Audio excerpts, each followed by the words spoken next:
Today we're sitting down with Ilana Dunn, the host of the Seeing Other People podcast. How are you, Ilana? I'm great. I am thrilled to be here. How are you? I'm doing great. Thanks so much for coming on. So, as you are part of our dating bundle here on season 2 of the MoPod, I'm going to ask you the same question I'm asking everyone who's part of this bundle. But first, before I ask, are you familiar with the term shadchan? I don't think I am.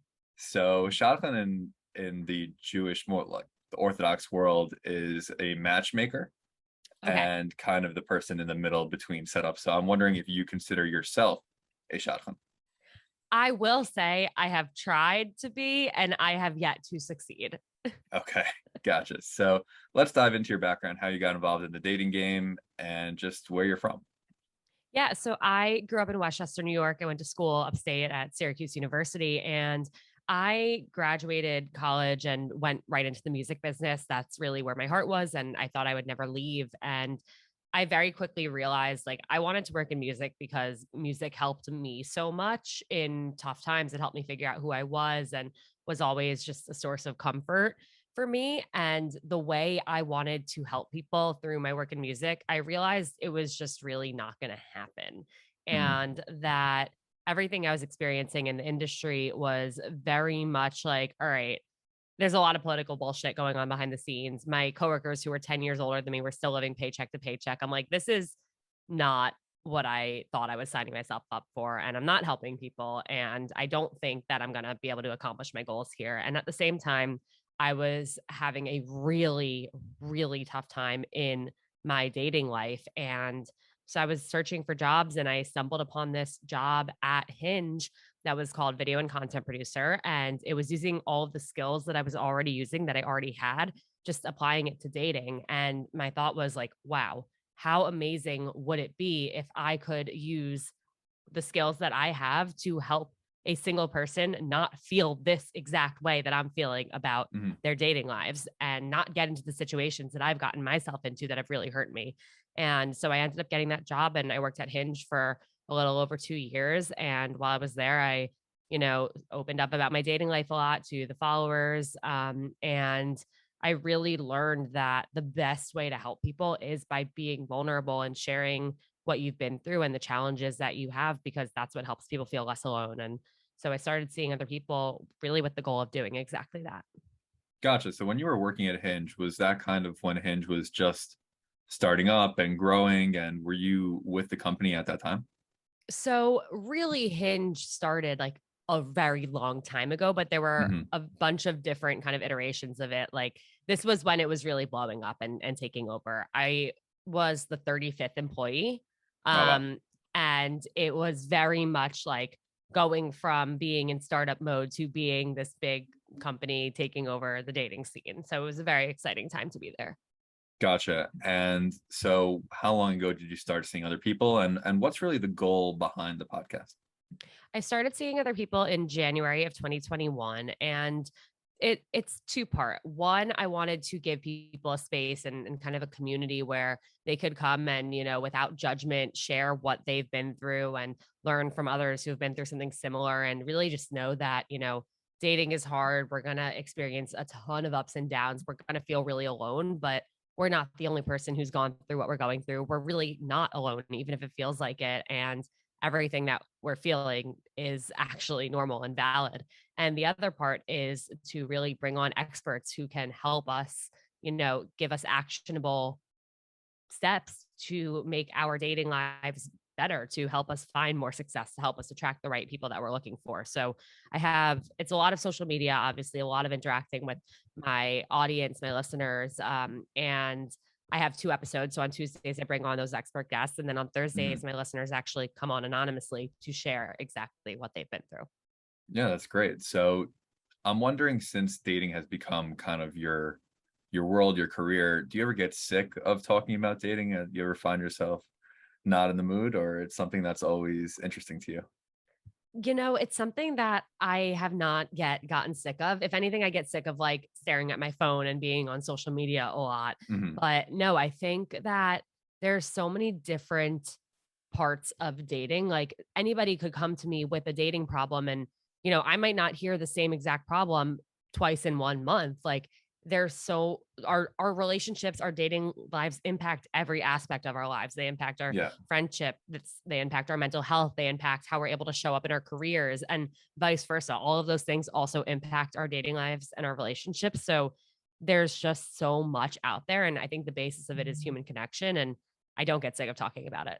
All right, that's great. So you mentioned that once a week you have experts on your podcast, and you also just mentioned the first word you used when describing what dating affects. You said friendship. So on this podcast, I really want to focus in on balancing friendship and dating from both sides.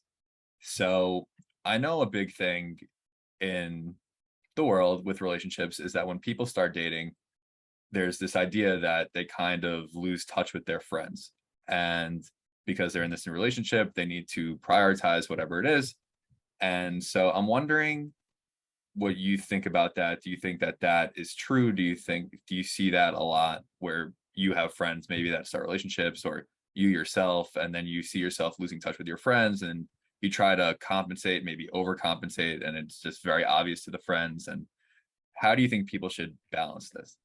Yeah, I definitely see this all the time in every which way that you mentioned. And I think it's something where, of course, it is so exciting to have this person, especially if you've been single for a while, or like the only single one in the friend group, and you've wanted to find someone, and finally you have this person and you want to hold on tight and not let go. But at the same time, that person was attracted to you because of all the things that made you you. And a huge part of that is the world you've built for yourself in terms of your friends, your social circles. And like, I think it's so important to make sure that you're maintaining some sense of normalcy in terms of your routine. And I also think it can be dangerous to, right off the bat, spend all of your time with this one person. You're still getting to know each other, and you still have to make sure that you maintain everything else that you were doing beforehand. Because guess what? There's a very realistic chance that it doesn't work out. And then what? If you haven't seen your friends in months, if you've been, ignoring the things you used to do, your hobbies, you stopped working out, and that was something that brought you joy. You stopped, going to Shabbat dinners, whatever it is. Like, Yeah. those are things that made you you. And if you suddenly, spend months and months with this person and you're not doing all those things, and if it doesn't work out, you're going to feel so lost. And it's going to be a much harder situation because you're going to have to almost like build yourself back up from ground zero. Whereas the opposite situation is, you meet somebody, everything's great. You're hanging out with them once, twice a week, maybe even three times, but you're still seeing your friends. You're still keeping up with your routine that you were doing. You still have all of these things to fall back on and to like uplift you and continue, making you you. And so I've seen this happen where like friends do get really upset. Like, they feel like they're losing this friend. It's like, oh, like, yeah, she met a guy. I haven't seen her in months. And that's really tough. That also wears your friendship and your support system. And that's something where, from the friend's perspective, they don't want to go and say, like, hey, you don't spend time with us anymore, because they're afraid that the friend's going to like get mad about that or defensive. And it's a really tough thing, and I do think it has, like, impacted a lot of friendships and probably ruined a lot of friendships in every situation. Okay, yeah, I definitely hear that. But on the flip side, so let's talk about the person who's still single and your friend enters a relationship. How would you recommend that person not get mad, and how should they treat their friend if they notice that they're, no matter what, they'll probably be hanging out less. Even if it's not dramatic, no matter what, there's probably going to be a shift in the amount they talk, because that's just how it goes. And how would you recommend someone be understanding of that and accept that? Would you say that it should be fully accepted? Would you say that confrontation is good, bad? I think, listen, you don't have to fully accept it, but you do have to be aware, like, this is what's happening, and you're not going to change it. You should try and be happy for your friend, and I'm sure you are, but it is okay to say something. I wouldn't approach it, in like an attacking way. I wouldn't say, oh, like, you met this person. Now I haven't seen you in months. Like, you never asked me to hang out anymore. You spend all your time with them and not me. I wouldn't say that, because that's going to send your friend like right into defense mode. And then they're going to be like, well, they don't want me hanging out with this person who makes me so happy. And Yeah. Instead, I would approach it just saying, like, I miss you. We haven't hung out in so long. Like, let's make a plan. When are you free? Like, I like miss our weekly walks. I miss our dinner dates. Like, when can we hang out? And, just when you're there in person, you can express like, I'm so happy for you, but I also feel like I'm losing you a little and we don't hang out as often anymore. And I completely understand that you're excited and want to spend all your time with them, but it has been a little tough for me and I do feel a little lonely and I just miss my friend. And I think, sharing the emotion behind it, that like, not that you're angry, but that you're sad, that it feels different and that you miss them. Like, I think they'll be way more receptive to that. Gotcha.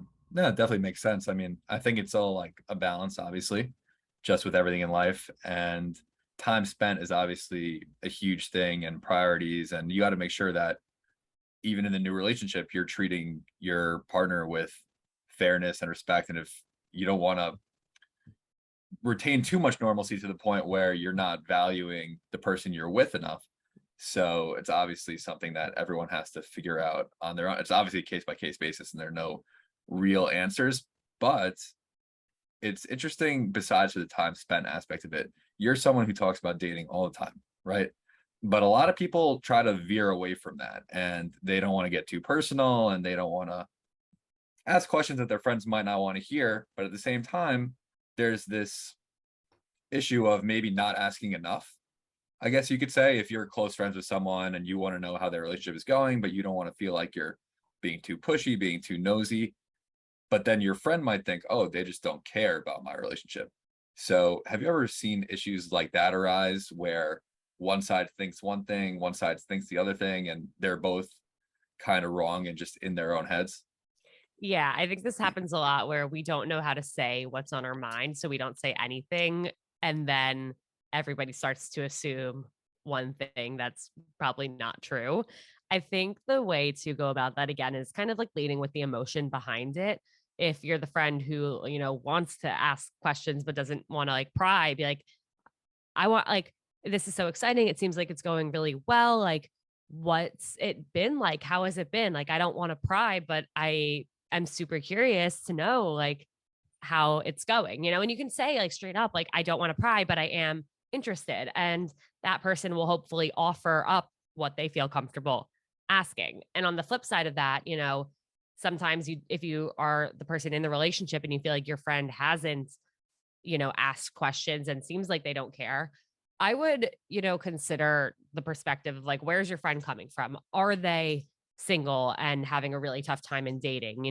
Because that if that's the case, they might be really jealous. And yes, I'm sure they're trying to be happy for you, and I'm sure they are happy for you.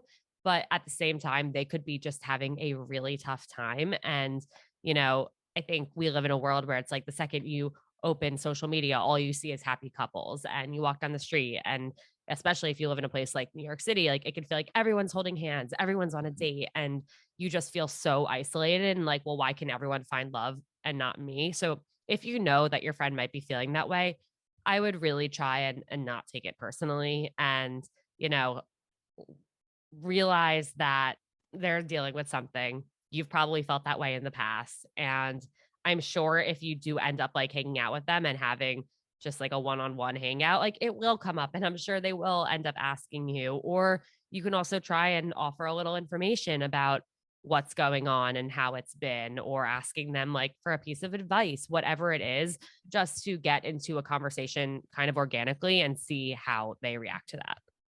Gotcha.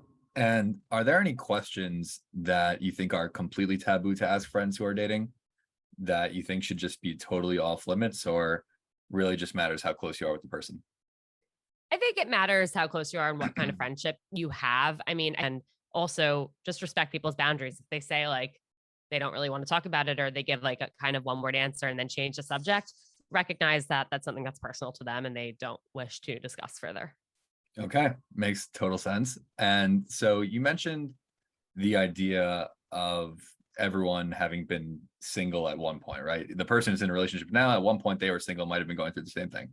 Yes. At the same time, when you're someone who's single and you're struggling, right? These people who are in relationships that are trying to help you can sometimes feel arrogant to you and feel like they think they're better than you, how, as someone in a relationship, would you go about trying to help your single friends, but not making them feel like you think you're better than them? Yeah. There are a lot of phrases that really, really bother single people. Things like, oh, you'll find it when you least expect it, or it'll Mm, happen to you next. Like your person's out there, obviously you meet like whoever's saying them means well, but there are things that, when you're single for so long, or when you so badly want to find somebody and it's not happening, you hear these things and they have no meaning. It's almost like an eye roll hearing them because it's like, well, you don't know. Like, you don't know what I've been through, how I feel right now. So I would try and avoid some of these more cliche and overused phrases because they're really not helping. I think the best thing that you can do, and this is something that I started to, put into practice, is if a friend ever comes to me and does express whatever about their dating lives, like they're upset or that they're having a really hard time, the first thing I'll say is, "Do you want me to just listen or do you want me to give you advice?" And I think that in any conversation with a friend, with a romantic partner, with a colleague, who family member, whoever it is, like I think that question goes such a long way in allowing the person to, get what they need out of opening up to you. Sometimes people mhm. really don't want advice at all, and they just want to express what's going on and be heard. And I think that's another thing with being single. You get a ton of unsolicited advice, and it can feel really heavy and really frustrating. At the same time, what I would suggest for people who are in relationships who do genuinely want to help their single friends, think if you have anybody, a friend, a coworker, a friend of a coworker who you can set them up with, or, if you're out, take pictures with them for their dating app profiles, like whatever it is. There are these things, like actionable things that you can do that help, as opposed to saying things that might end up being taken the wrong way. Like really try and set your friend up for success by, finding them people to go on dates with or helping them improve their profile. I think that's the best thing you can do. Okay, so veering into dating apps, mentioning the profile, and you obviously worked at one of the biggest dating apps for a couple years. Do you think that dating apps work for serious relationships? I know Hinge specifically has the idea of relationships in mind, whereas some of the other ones might just be more swiping casual. But do you think that everyone who's single should be on dating apps? Do you think it's a case by case situation? What are your thoughts on that? I think that dating apps make our small world smaller. They give you more opportunities to connect with people than you may normally have. They allow you to, they introduce you to people who maybe you've been in the same room with before, but you just never approached each other. I think there are so many great things that dating apps have brought to us, but at the same time, it's all about how people are using them. So whether you're on Hinge, whether you're on Tinder, whether you're on Bumble, whether you're on J Swipe, whatever it is, it doesn't matter if it's a hookup app, if it's a relationship app. What matters is how you're using it and if you're using it thoughtfully and intentionally, and if you're putting out there what you want to get back. And so if you're out there and you're really like looking for a relationship, but you're giving Mhm. one word answers, you're sending likes and not comments, you're not sending the first message, you're not willing to like ask somebody out, you're acting as if you're emotionally unavailable. And so that's going to attract emotionally unavailable people, and it's going to deter emotionally available people. So you might think that you're, on the app, you're doing the work, you're putting in the effort. Why isn't it happening? Well, it could actually be the way you're going about it. So I think, yes, the dating apps are there and they can help so much, but you're only going to get into a relationship off of one if you're really being intentional and you're really putting your best foot forward and you're asking the right questions, you're willing to go on dates and to, dig a little deeper. Otherwise, you're either only going to connect with people who are not looking for something serious or who are not in a place to get in a relationship. Gotcha. Based on your experience and your expertise in the dating world and working with dating apps, if you were designing a dating app that you yeah, it could be similar to others. You could just say one that you think is the best, but what would you do? How would you design your app? Uh, that is a really hard question, and nobody's asked me that before. I will say I would never want to start my own dating app. I know Okay. that for sure. But I think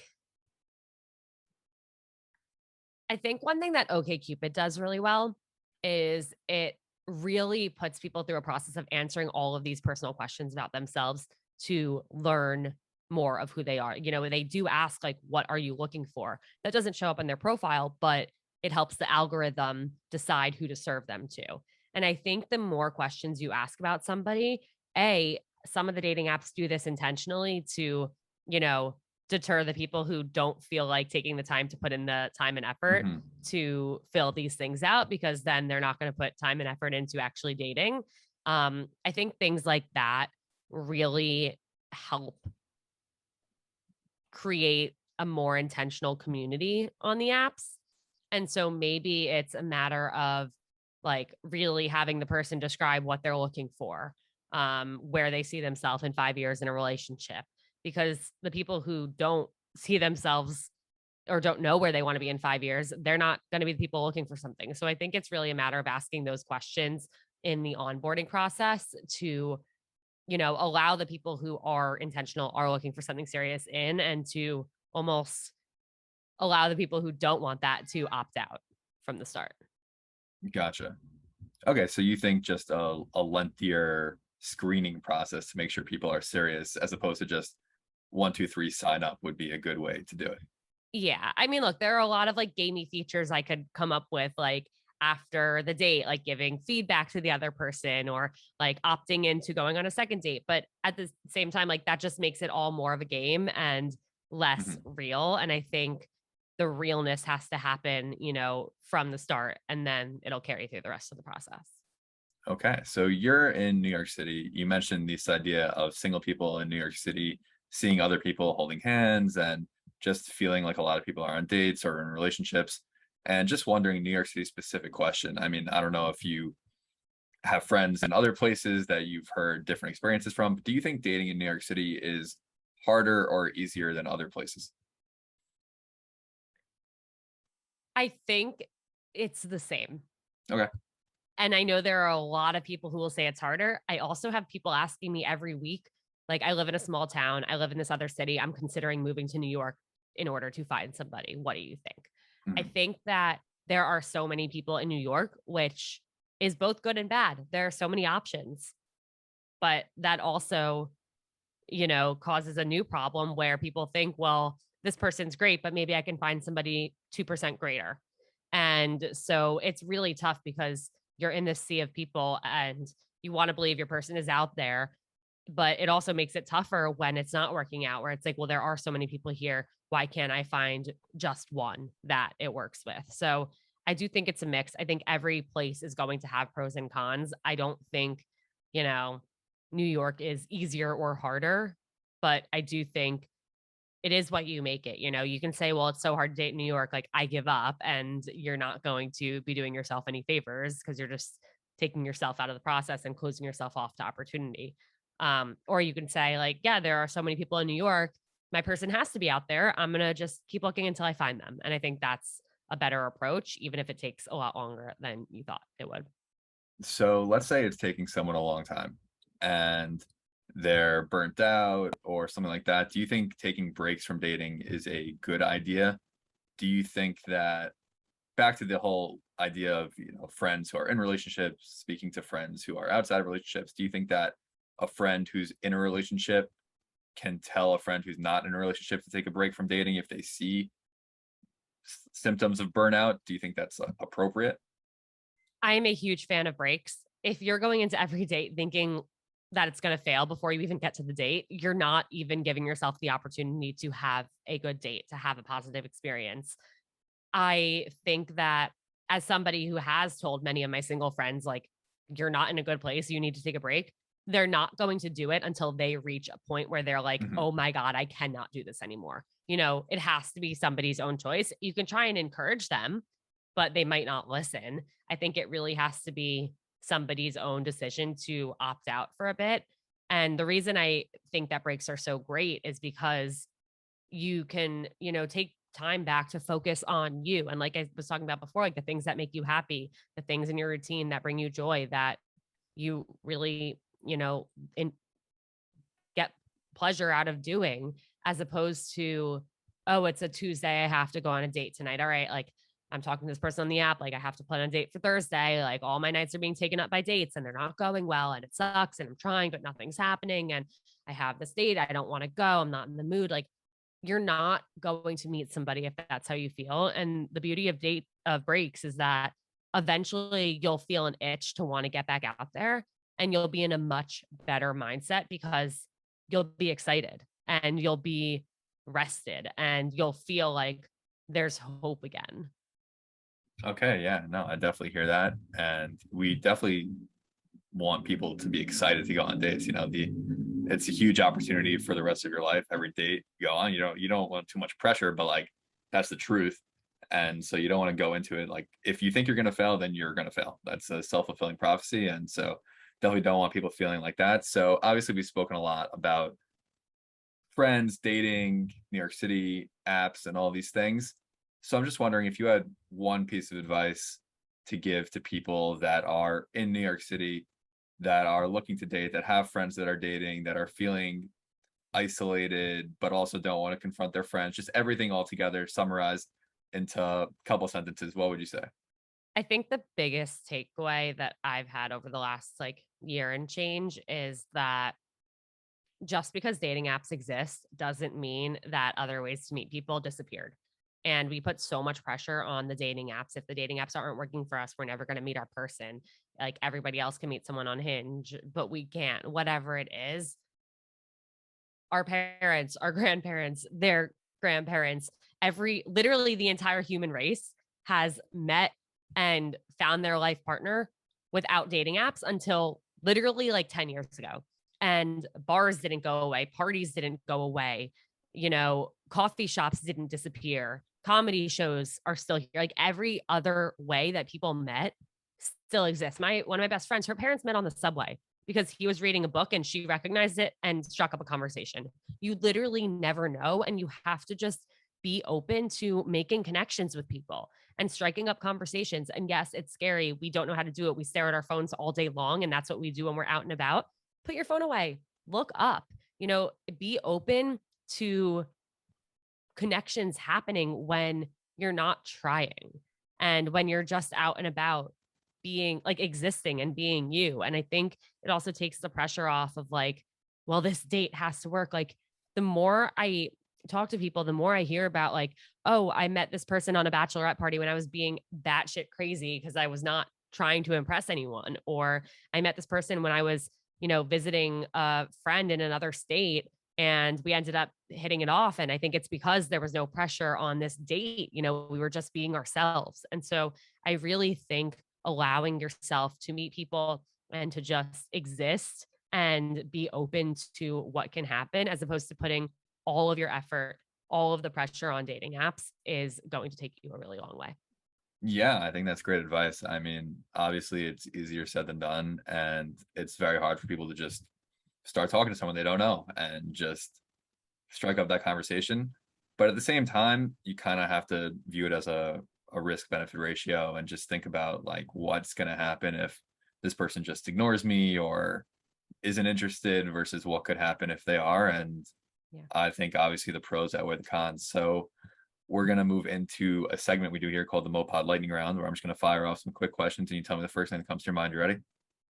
Yeah. Okay. What is the single biggest problem with the dating app industry? People not knowing what they want. What is your favorite podcast?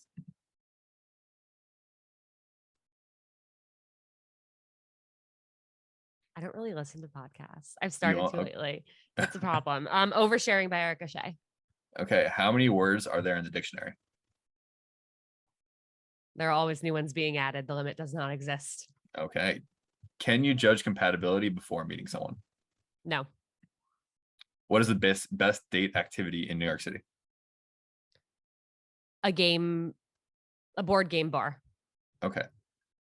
Well, I mean, I think I know the answer to this question. Music or podcast? Music. Okay. Do you have any interest in going to space if that became available? Yeah. Okay. Thank you, Ilana Dunn, for coming on the MoPod. Anything else you want our listeners to know before we sign off? No, thank you so much for having me. Where could everyone follow you?